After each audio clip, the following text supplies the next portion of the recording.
Hi there, my name is Sean, and today we're going to be talking about the calculus of variations. Now, what is the calculus of variations?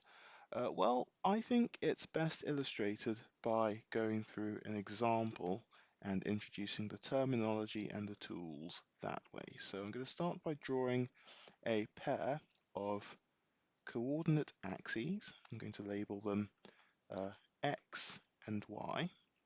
And I'm going to identify 2 points. I'm going to call them P and Q. Now, P and Q, I'm going to connect them with a smooth curve.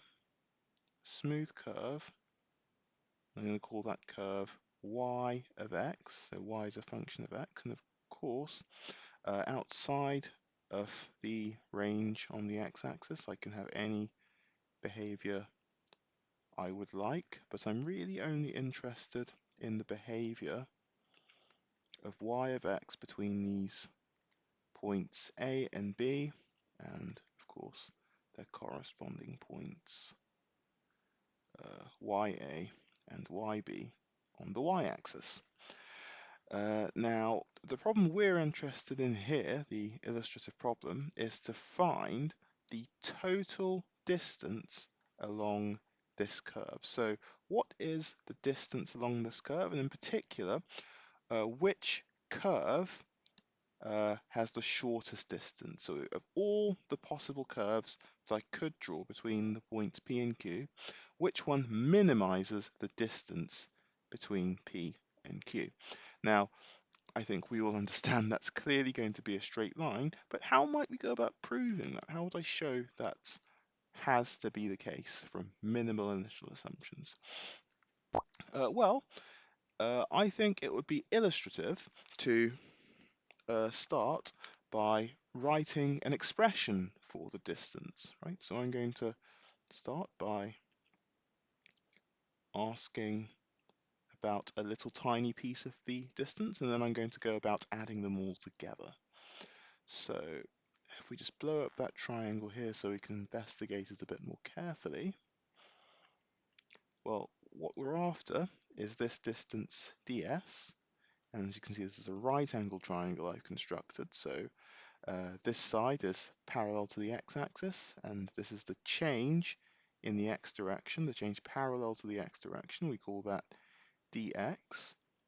And this is the change parallel to the y direction. We'll call that dy. Now,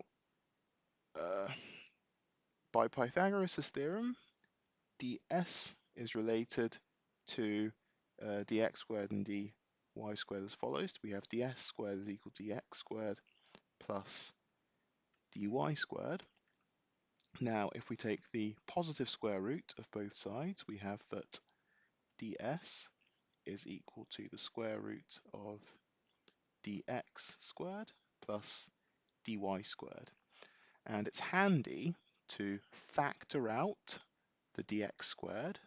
If we do that, we're just going to have 1 plus dy dx all squared on the inside and a dx on the outside, because on the inside it was in a square root and on the outside it's not, so the dx squared became dx. Now, we are now going to add all of these teeny tiny displacements together to work out the total length, and we're going to call that S. And moreover, we're going to do a funny thing here. We're going to put a little y in a bracket. Now that's just to tell us that that distance depends on which function, which particular curve we are investigating or have constructed between the points P and Q. And well, that's just going to be an integral of all those little line elements ds. And of course, we've done the hard work of converting it into this form in terms of dx and dy. And we can write it as an integral, a definite integral from a to b along the x-axis of root 1 plus y prime squared dx. And now we can state the problem a little bit more clearly, a little bit more mathematically, in a way that we can grab a handle on it. we're going to say the problem is what is the particular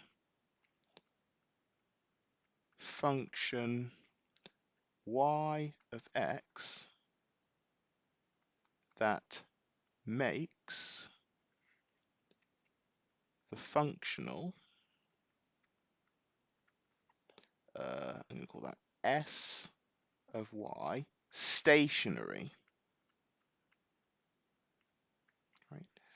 And we'll just underline that there. So which of all the possible functions we could construct between p and q, which of those functions makes the distance functional stationary? And of course, we should just be a bit more careful about what we mean by a functional. And a functional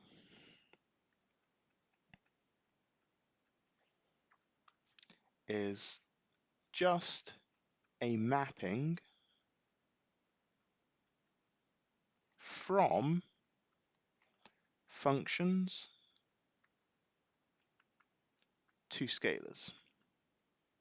And that makes sense because an integral is just a thing that eats a function and spits out a number. Okay, so a definite integral is a way to assign a number to a given function.